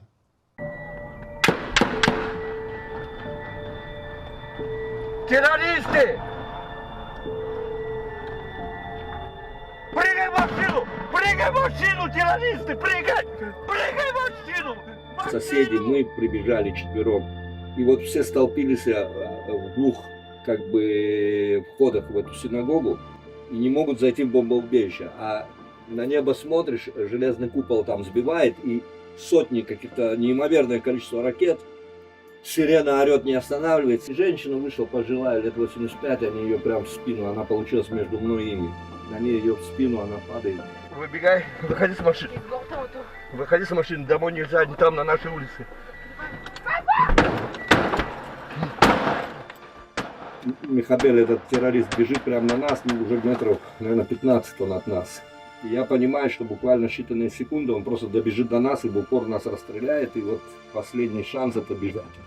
И, короче, мы побежали, все, и я уже вот с 7 этими пулями, в общем, не знаю, Бог дал мне эти силы, я понимал, что если я остановлюсь, она остановится и так далее. И вот мы бежали, перебежали дорогу мимо прямо этого джипа, вот этой машины этих террористов, там еще двое сидели, они вообще, наверное, не сориентировались, кто-то бежит, куда бежит, я весь в крови, она вся в крови. Все вот эти дома, они вот тут у меня соседи живут пожилые, там пожилые, ну они бы всех расстреляли, если честно, ни одного бы не осталось. Те, кто пришли, вот на нашем районе погибло порядка 6 человек, которые не должны были погибнуть. Они просто пришли, те, у которых дома было оружие. То есть это полицейские, это те, кто пришли на субботу из армии, 2 брата, гуры, молодые ребята. То есть просто люди, если бы они из своего дома не вышли бы, их никто не обвинил бы в трусости, ничего. Но они вышли, они защитили этот район, они отдали свои жизни. Они отдали бой вооруженным до зубов террористам, у которых были и гранаты, и гранатометы. Террористы, когда поняли, что здесь им дают отпор, они перебежали на ту улицу, как раз вот где они продолжили творить это вот зло свое. Это был судный день. Сотни раненых, убитых, все в крови. Приезжают и приезжают эти амбулансы, вертолеты, короче. Кстати, врач, который меня оперировал, араб был. Вот. Очень много медиков арабов. Я думаю, что добрая половина человечества все-таки за Израиль и понимает, что здесь произошло. Все те, кто сегодня помогают Израилю, как говорится, чтобы Бог был всегда с ними, чтобы Бог всегда их благословил, и чтобы, наконец, в Израиле вся эта ситуация успокоилась, наладилась, и чтобы мы никогда над головами своими не слышали звуки вот этих сирен, и чтобы к нашим домам никогда не пришел террорист, который вот здесь стоял возле этой калитки. Чтобы просто никто в мире, все хорошее человечество с этим никогда не столкнулось. А всем спонсорам, конечно, дай Бог вам счастья, здоровья с вашими близкими, и чтобы вы продолжали делать добро. Well, that's all for this update of Israel at War, Day 61. We leave you with Psalm 31, verses 1 through 5. In you, O Lord, I have taken refuge. Let me never be put to shame. Deliver me in your righteousness. Turn your ear to me. Come quickly to my rescue. Be my rock of refuge, a strong fortress to save me, since you are my rock and my fortress. For the sake of your name, lead and guide me. Free me from the trap that is set for me, for you are my refuge. Into your hands I commit my spirit. Redeem me, O Lord, the God of truth. And please join me in prayer. Father, here we are on day 61. Hard to imagine what has happened since that tragic day on October 7th. We pray that you would continue to comfort those who have loved ones still in captivity in Gaza, maybe 138 of them. Comfort these family members and comfort those captives right now. And Lord, protect them from physical or sexual or verbal abuse during their captivity. And we pray that they would be redeemed and rescued and returned to their family members. We also pray, Father, for those that have lost loved ones. Sometimes they don't even have remains to bury. So we pray that you would comfort them during this time. As it says in Isaiah chapter 40, comfort, comfort ye my people. Give wisdom to the leaders, Father, to know what to do, especially as they get political and international pressure to stop the war or to do certain things. Help them keep their eyes on you so that they can have wisdom from above. And we pray, Father, for all of the people watching and listening right now. We thank you for them and bless them with your courage, your peace, and your anointing and direction. For Lord, we want to be able to say, when we see you face to face, well done, good and faithful servants, enter into the joy of your Lord. And we all ask this in Jesus' name. Amen. Well, thanks for joining us on the update of war, day 61. I'm Chris Mitchell. For all of us here in the Jerusalem Bureau, God bless and keep you. Well, welcome to the 700 Club, the high cost of war. Not only is Israel enduring the loss of human lives and suffering, the conflict with Hamas is also taking its toll on the economy. Crops are rotting in the fields, and businesses are short of workers. As the war now enters its third month, the IDF is expanding its operation in southern Gaza. Chris Mitchell reports from Jerusalem. The IDF Chief of Staff says a new phase of the military campaign has begun. In the last few days, we have moved to the third phase of the ground operations. We have secured many Hamas strongholds in the northern Gaza Strip, and now we are operating against its strongholds in the south. Israeli forces are fighting now in Khan Yunis, the capital of Hamas in the southern Gaza Strip. The Biden administration reportedly expects the current phase to be over by January and warns Israel the window of time Israel has to finish the operation is closing. Israeli Prime Minister Benjamin Netanyahu emphasizing that after the war, Gaza must be demilitarized and only the IDF can be trusted to do it. No international force can be responsible for this. We've seen what happens in other places when international forces were brought for the goal of demilitarization. I'm not ready to close my eyes and accept any other arrangement. Netanyahu also railed against the UN and others for not speaking up about the sexual violence by Hamas. I say to the women's rights organizations, to the human rights organizations, you've heard of the rape of Israeli women, horrible atrocities, sexual mutilation. I expect all civilized leaders, governments, nations to speak up against this atrocity. Meanwhile, as the fighting between Israel and Hamas terrorists begins its third month, it's straining much of the country's economy. Given the number of military reservists supporting the fight, local farms are short on manpower. I mean, a lot of the dads and the men have been called up for reserves and to go to fight in Gaza. And so that leaves this area, and yeah, there's no one to harvest. So it's a need that needs done. And yeah, we just wanted to help out with that. That's where a group of American cowboys has stepped in, traveling to Israel on their own dime to help fill the gap. Once I got the call, I dropped everything and headed right over. The farmers here are suffering big time. So because we've worked in this area for 20 years, obviously we're not going to leave our farmers. We've got 120 farmers in this region that we've helped. But the strain on Israel's economy is not only in its fields, but in the high-tech sector, finances, and trade. Chris Mitchell, CBN News, Jerusalem. Well, joining us now from Jerusalem is John Medved.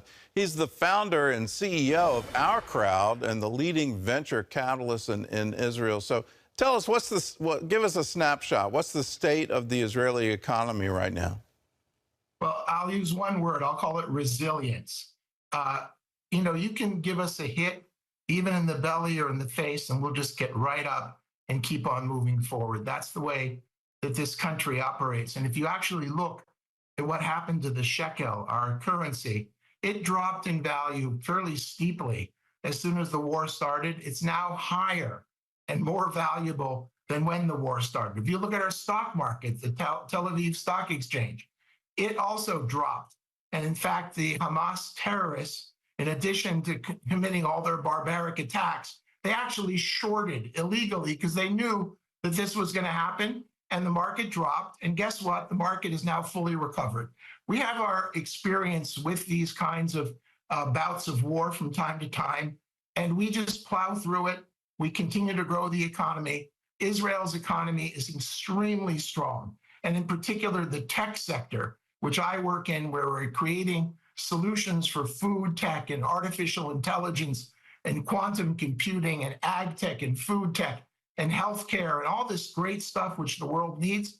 We don't stop. In fact, the slogan here now is Israel Tech delivers no matter what. I heard a report that someone, and they're claiming it's an individual investor, shorted the Israeli market. Is there any way to find out who that was?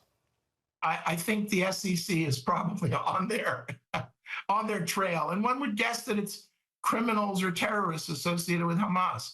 These people are unbelievable. Okay, it really the contrast between Israel striving for life, celebrating, family values, how to save lives, at every level we're working that way, and then people who come and burn people alive, who do sexual violence and rape, who kill babies in front of their mothers and cut them out of their stomachs. It's just, it has never been clearer in terms of what we're fighting for. And we're fighting for our continued existence in our historic homeland, where we've been here for thousands of years. And we are busy creating a garden of Eden, a renewed, flourishing of God's people coming home to its homeland. And certainly your viewers are aware of that. They understand, what's at work. And our economy is resilient. It is getting ready to continue its growth. In the meantime, we're at war. We have in my company dozens of people who are serving on the front lines. We give them support. We give them our prayers. And we're very, very proud of the support we're getting from your viewers and from people around the world who are praying for us, who are coming and helping us pick fruit and vegetables in the field, and who are continuing to invest in Israeli companies. Tell us how people in America can support the Israeli economy right now. It looks like many are showing confidence. People are continuing to put money into the Israeli stock market. How can the average person support you? Well, first of all, there is an index called the Blue Star Index, which allows you to buy stocks in New York. You can go to my company's website, which is ourcrowd.com. That's OURCROW.D and .com, ourcrowd.com. What we do is we allow you to invest in startups. Now, Israel is known as the startup nation, where we have thousands, actually I heard today, 9,000 different startups. We have 100 unicorns, which are these companies that have grown to $1 billion of value before they go public. And we, at our crowd, allow you to choose the companies you would like if you're an accredited investor, which means you have to meet, certain SEC mandated regulations. But we check, and if you do meet that, you can invest as little as $10,000. It's still a lot of money in Israeli startups, or you can go into the market and buy indexes or buy one of the 100 Israeli companies that are traded in New York. Well, let's talk about politics. Before the war, there was hope with the Abraham Accord. There was hope that actually Saudi Arabia would come to normalize relations with Israel. Do you see those talks getting back on track? Absolutely. I was just in Abu Dhabi last week in the United Arab Emirates. I cannot tell you how supportive and positive they are about the overall reconciliation, normalization process. They made a strategic decision. And by the way, so have the Saudis. I met last week with another Saudi prince in the Emirates that my sense is that, once this war is put to bed, this process of reconciliation also with the Saudis will move forward because frankly, there is no other option. Okay, the only option long-term is learning to live together, is working together to provide employment and to develop technology and to trade freely and to understand that we're all children of Abraham. All you have to do is read the Bible. Okay, so there was a little bit of family dysfunction in terms of sibling rivalry, but we can get over this. And in fact, we are doing it with many of our Arab partners. And I think that is the only way forward for the future. Tell us about the religious climate in Israel today. Tomorrow night, you start the celebration of Hanukkah. When I read the prayers there, the third blessing on the first night, thanking God for preserving us and bringing us to this season, it just seems to resonate like never before. What's it like? How are you anticipating Hanukkah this year? Well, first of all, it's a family holiday. Israel is family central. We have the highest birth rate per woman of any country in the OECD. Right now, we're averaging 3.1 per every woman. So I'll be together with my 14 grandchildren, and we'll light the candles, and we'll be privileged to be here in a renewed Jewish state. When you think about the miracles that we've seen in our lifetime, our grandparents saved from the ashes of the Holocaust. My mother was saved from Nazi Germany. My father's family came to America, found refuge from the pogroms of Eastern Europe. And here I am living in the renewed Jewish state and having proud children serve in the defense forces and grandchildren who are growing up, connected to their roots, who know the Hebrew and know the prayers, and who are very much part of the redemption, which we're seeing in front of our eyes. And the fact that we have so many friends in America, like you and your viewers, who are standing with us means a great deal to us. Well, we're going to be celebrating Hanukkah at my house and lighting a candle and thanking God for Israel, that Israel lives, and it's wonderful to see. It's absolute proof positive that the prophecies come true, that God stands by his promise over his word to perform it. John, thank you. We stand with you. We stand with Israel, and thanks for being with us. God bless you and all of your viewers. Thank you very much. Thank you. Well, anti-Semitism in America is raging right now on college campuses. Yesterday, the presidents of universities appeared before Congress to give an account for failing to protect Jewish students. Washington correspondent Hillary Powell reports. On Capitol Hill, an urgent plea for protection on college campuses. Well, on my way to class, I was greeted with chalk reading 90% of pigs are gas chambered. As a student, despite what my university says, I do not feel safe. Let me be clear, I do not feel safe. I don't want to have to keep advocating for Jewish student safety on campus. It's not my job. Students ask for help after surviving violent anti-Semitism on their campuses.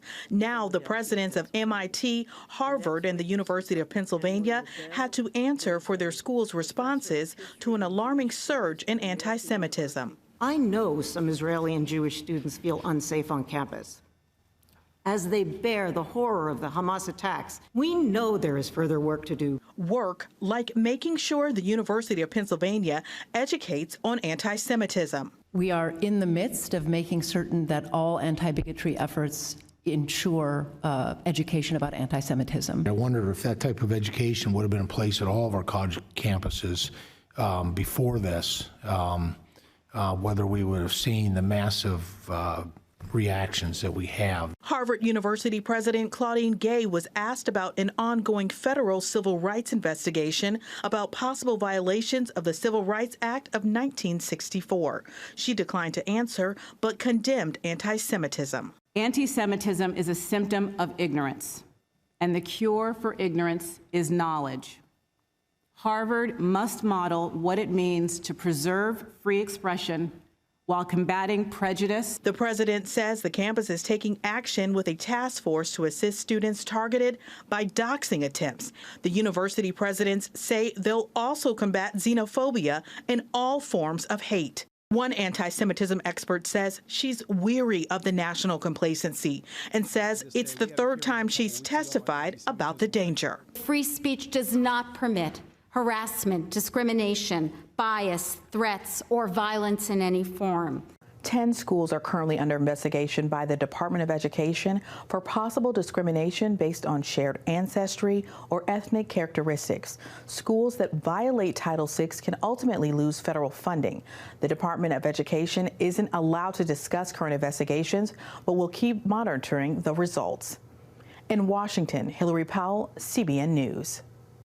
Every school in America should adopt an anti-Semitism policy and just make it very clear that it will not be tolerated on their campuses, that all students, regardless of their background, have the freedom to express their religion, have the freedom to assemble and celebrate their community.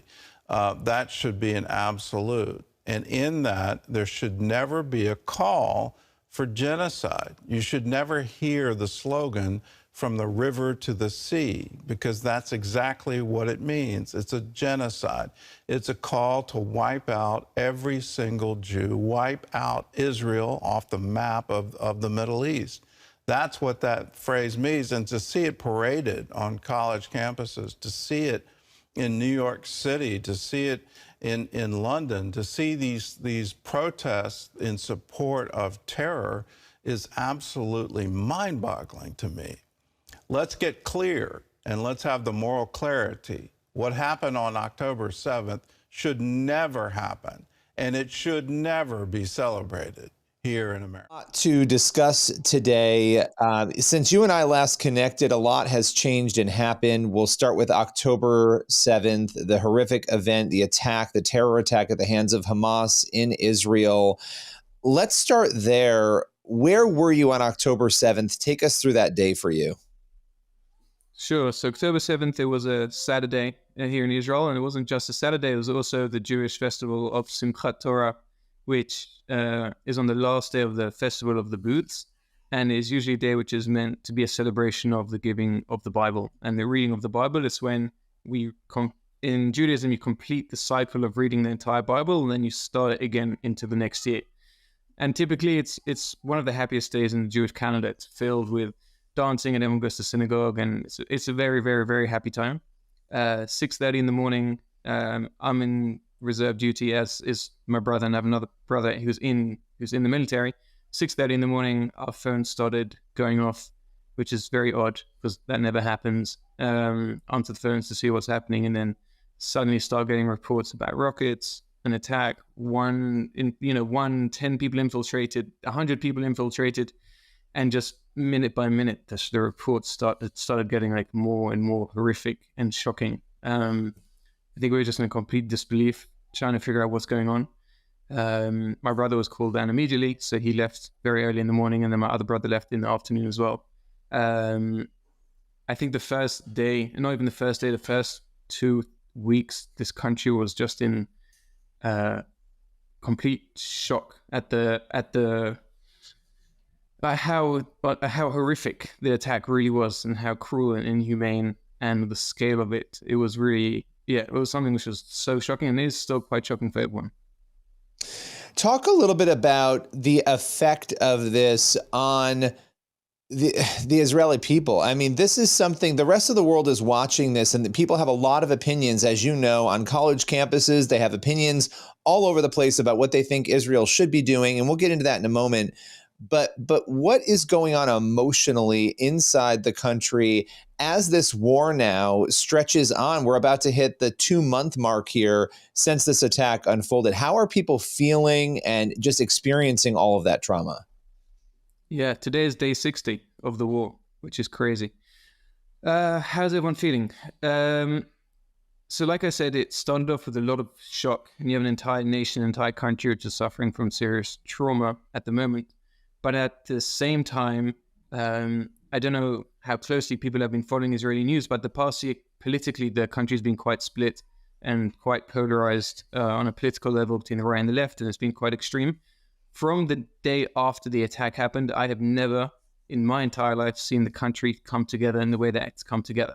It doesn't matter where you come from, how old you are, your religious affiliation, your political affiliation, just everyone put everything aside immediately to do whatever they can to help the war effort, to help the civilian effort, to help the families who've lost, loved ones, to help reserve duty, first responders, the 200,000 displaced people in Israel due to the war.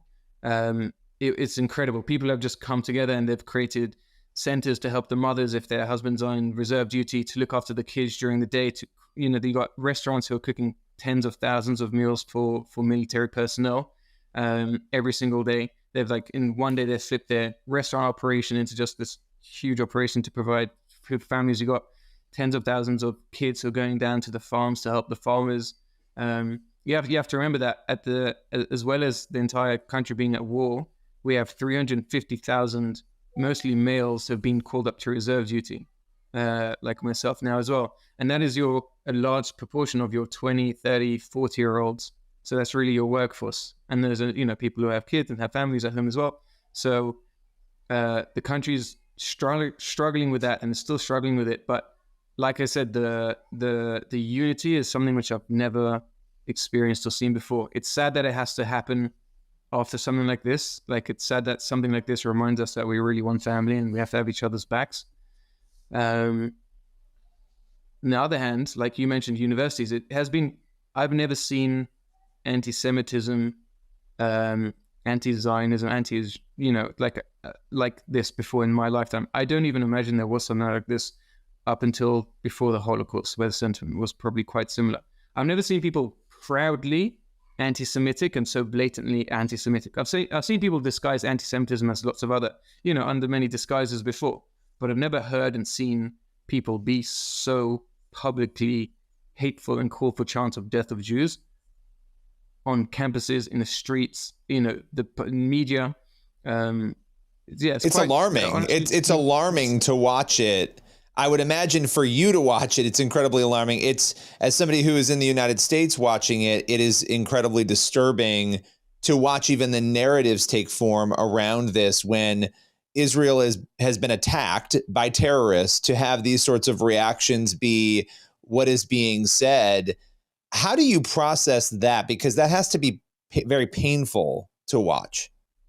It's incredibly painful. I think it's also an incredibly difficult thing to even try and process on a rational level. I try and spend a lot of time trying to understand where someone can be coming from, that they can be so filled with hatred for someone, for people that they don't even know, that they would find it justified to go down and rip down posters of babies that had been kidnapped, or women who had been raped and murdered. The concept of that is so twisted and so immoral and so evil. And also, just if you look on social medias, the narrative is, the stories and narrative is that's out there that people believe and people see, again, is so twisted, and there's so many blatant lies that they're not fed the honest truth by anyone. And there's just kind of this, they see more and more and more of of the propaganda, and it just gets worse and worse and worse. It's shocking. It's really shocking. I speak to a lot of my Jewish friends, or Israeli friends who are outside of Israel as well. They are rightfully very scared. And even though Israel's at war, it feels safer here than anywhere else, which is crazy. That is actually heartbreaking. And to your point, we're hearing stories of American Jewish students on college campuses feeling unsafe, right? I mean, this is unacceptable on every level, and everybody should be able to say that, right? This shouldn't be a controversial position for anyone to take. But how has your life, I mean, here you are sitting here, and just so people understand, we're going to talk about this in a moment, but you're the founder of Artza, you run the Artza box, you are a businessman in that respect, and here you are in the military. You've been called up to military. What does military life look like for you? Take us through that, because I think it's a little foreign to maybe Americans who, we don't have a draft. We don't have that currently in this country. So take us through what life has been like. Yeah, sure. In Israel, there's mandatory military service. So everyone at the age of 18 has to go into the army. And then for the next 20 or so years, the army can call you back for reserve duty. So if there is a war, you have to come back and you have to help with the war effort. I, along with 350,000 other people, have been called back. So for the past 2 months, we've been, completely taken out of our normal day-to-day lives and being placed around Israel in different places, depending on where our units are serving. I'm in southern Israel. I had my day-to-day life. I was running a business and had my family, and I was just doing normal things like everyone else. Artsa, which is the company I set up 3 years ago, has been running for 3 years. Christmas is our busiest time of year. Usually these next 3-4 months are the most important months for us, and it's usually when we're working 20 hours a day. Suddenly when you're in the military, you're sleeping very few hours a night. You're often very busy during the night as well. So to then give my all to the military and in between times like now to try and actually run the business, to do what we need to do, has been incredibly, it's been definitely very, very challenging. Trying to do it as best as we can. Ensuring that all of our customers and everyone receives everything on time is our top priority, and trying to help as many businesses and charities here in Israel as well is our top priority. We're managing so far. We're very tired, but we're managing. I have me and along with 3 other arts employees are all in reserve duty. So it's been tough for sure.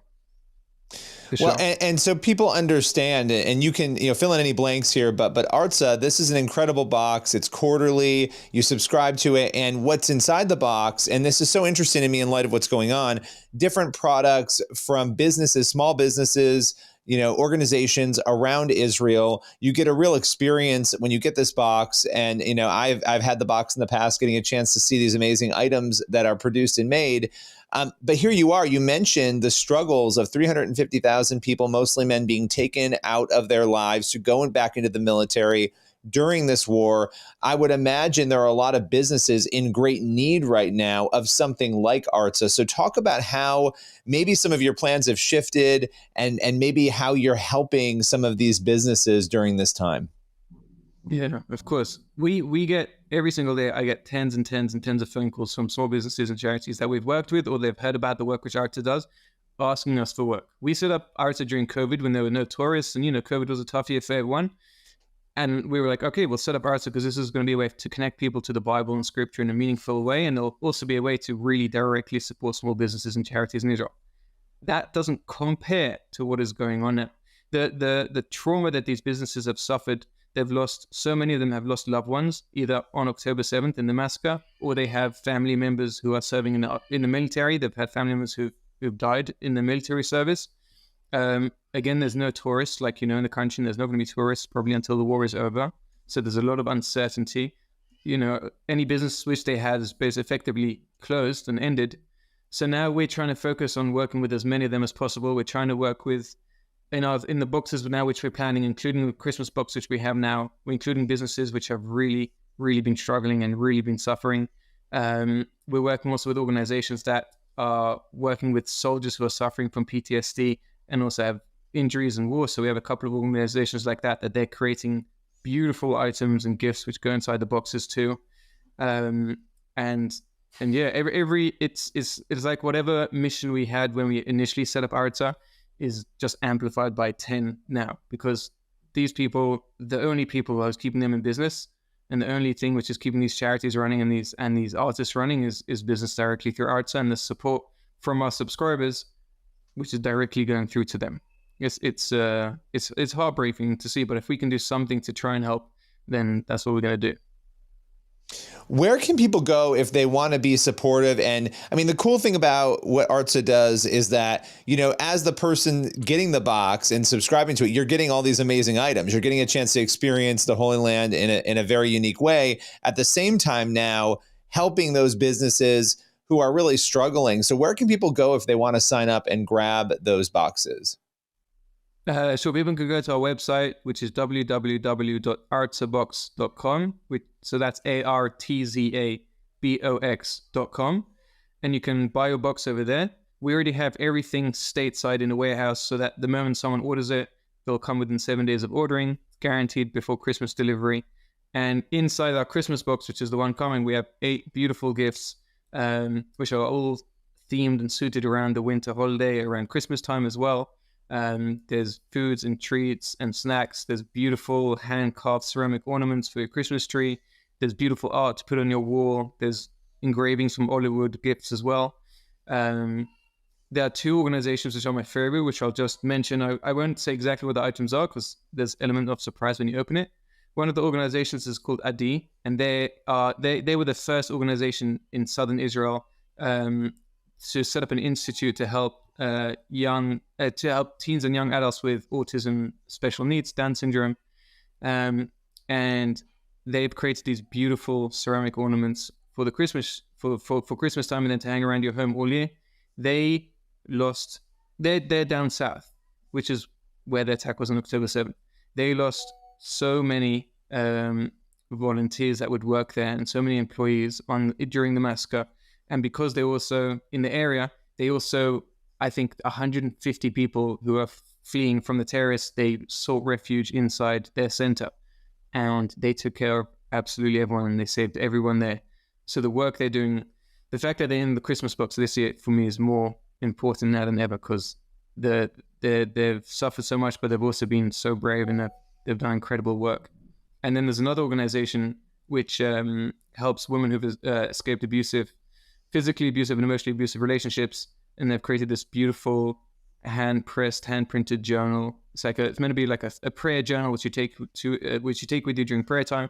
It's very, very beautiful. It's filled as well with poetry and psalms and beautiful ideas and thoughts from scripture.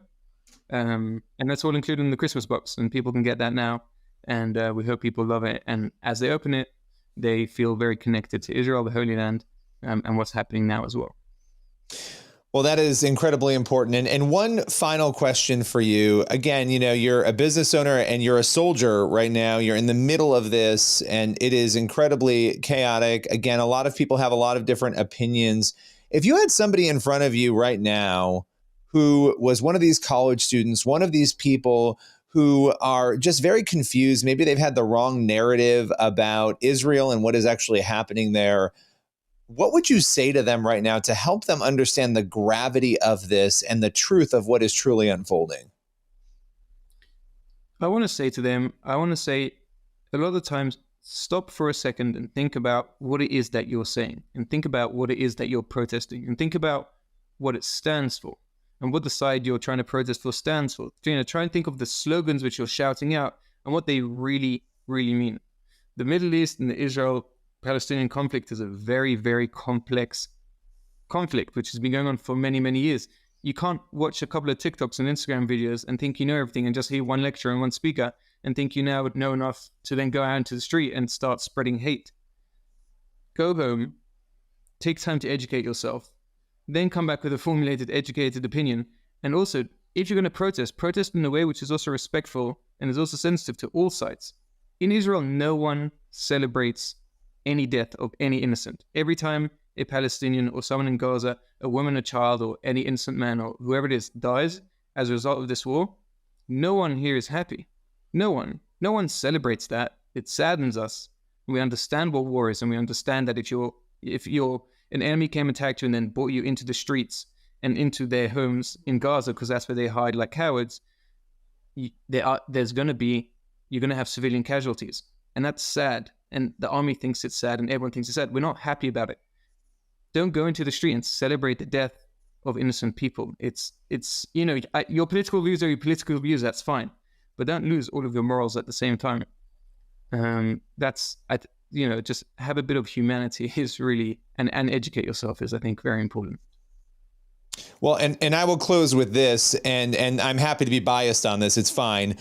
When there are very few countries in war, especially after what happened October 7th, who would notify people with leaflets in their language by showing up to let them know this area is going to be bombed. Very few countries, I can't really think of any others that have done that. And I think that speaks to the attempts to minimize any of those casualties in the midst of war that do happen. And I just wanted to say that because I think it's important, and appreciate you joining us, taking us through all of this. Again, people can grab the Artza box. Thanks for your time today. Thank you very much. And I'm praying for peace, and it was great to speak to you as well.